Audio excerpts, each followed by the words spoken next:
Hi, this is Pam and Kim.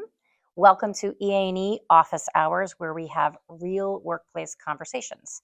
Today, we're talking about 2026 and being future ready as we take a look at our HR competencies. And coming out of a really deep work session around thinking about things that we're going to need to be doing as we move forward, competencies that we'll need to have, like strategic influence, adaptability, real flexibility, thinking about technology and how that impacts our workforce. We took a close look at what are our members going to need as we move forward. Pam, this was a really great opportunity for us to work together and with the whole HR team.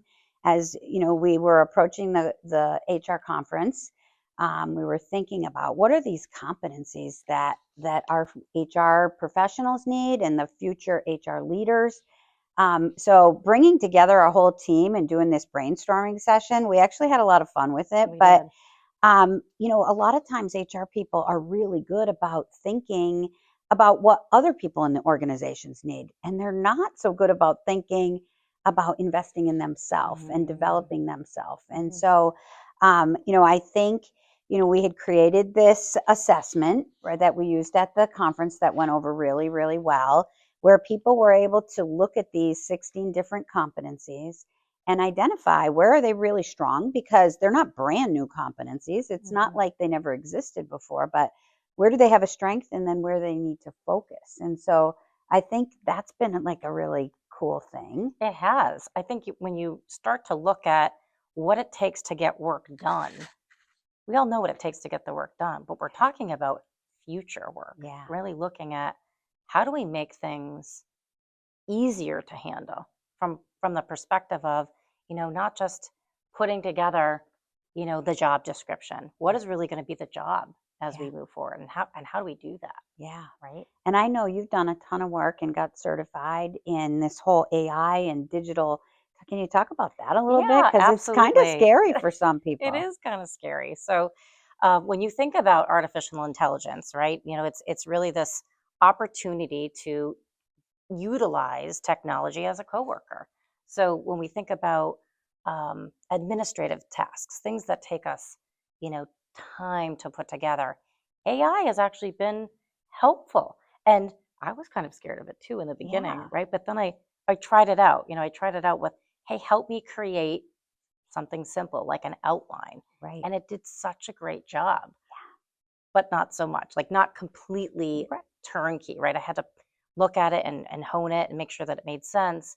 But at the end of the day, when you start to utilize AI, it starts to learn about you. And I know that can be scary, but you still have control over it. Yeah. The control that I think about is, the opportunity to use it for things that you would be putting a lot of thought and time into that you don't need to be. Exactly. Right? That's like I've been, challenging myself to learn a little bit too, and it is scary at first. But one of the biggest challenges I think in HR is we're always looking for a solution to something, and there isn't always somebody there to bounce ideas off of. But using AI, it goes out and it can bring you back a whole bunch of different ideas, and then you get to pick which ones you like and which ones you don't. Right. So Yeah, never going to set it and forget it. I can't picture right. doing that, but using it for ideation, right? Giving me the ideas that I need to spark something in my own brain has been really helpful. Yeah,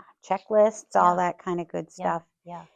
So then, one of the pieces that I'm super excited about, and, the competency section, this human-centered leadership, right? It's almost the opposite of AI, where here we're all afraid technology is going to take our jobs or run our world, right?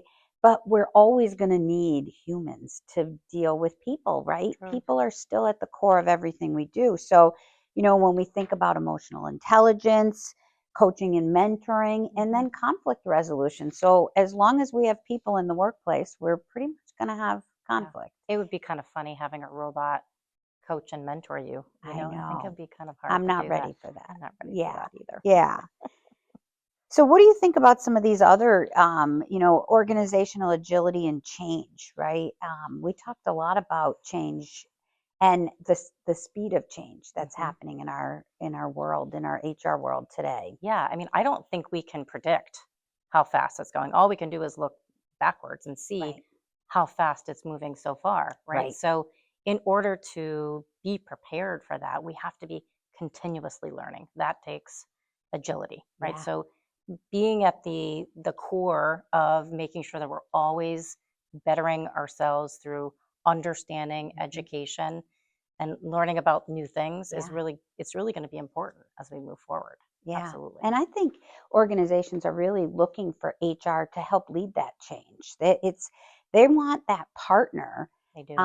that can help. Maybe the CEO is coming up with the concept and the vision, or the Mhm. senior team, but they need HR to really help. How do we do it right? How do we, make sure that people embrace it and Mhm. be thinking about that human centered type stuff. So I think that's one of the key competencies, right? is It is. is that change agility. Yeah, collaboration and influence is another set of competencies. So what kind of stood out for you when it came to some of the competencies, like stakeholder management, Mhm. project and program management, and communications and active listening? Yeah, when you think about what it is that you're trying to accomplish, you can't do things in a vacuum. There is a certain element of being able to create buy-in around an idea, a business practice, Right. a policy.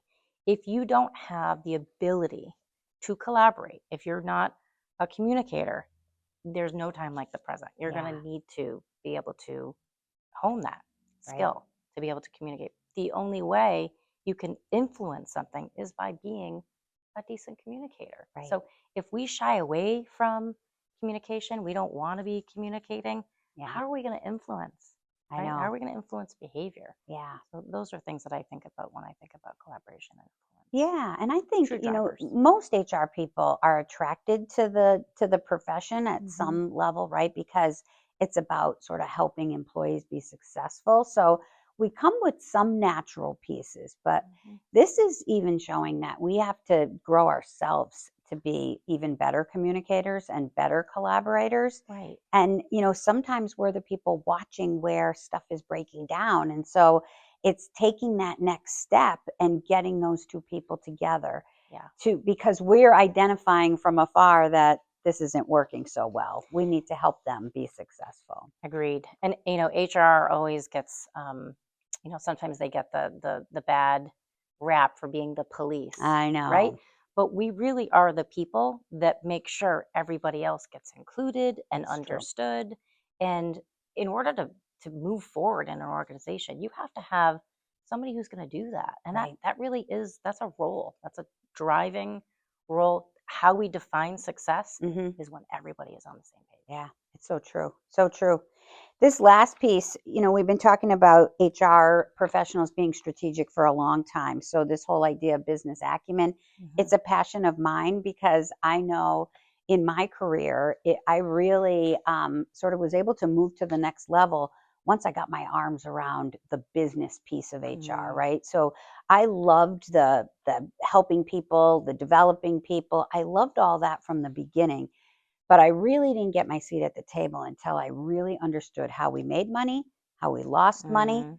how we could grow, Mhm. all of those things, and what an important and integral role HR played in almost every one of the profit and Yeah. loss making concepts. So that didn't go away. So if anybody in HR was Yeah. thinking like, oh, the new competencies don't include business acumen or Yeah. strategic business sense, it's still there. It's probably stronger than ever. It has to be. How can Yeah, you make good decisions for your people, yeah, culture, and the business if you don't understand how the business runs, right? It's really yeah. critical.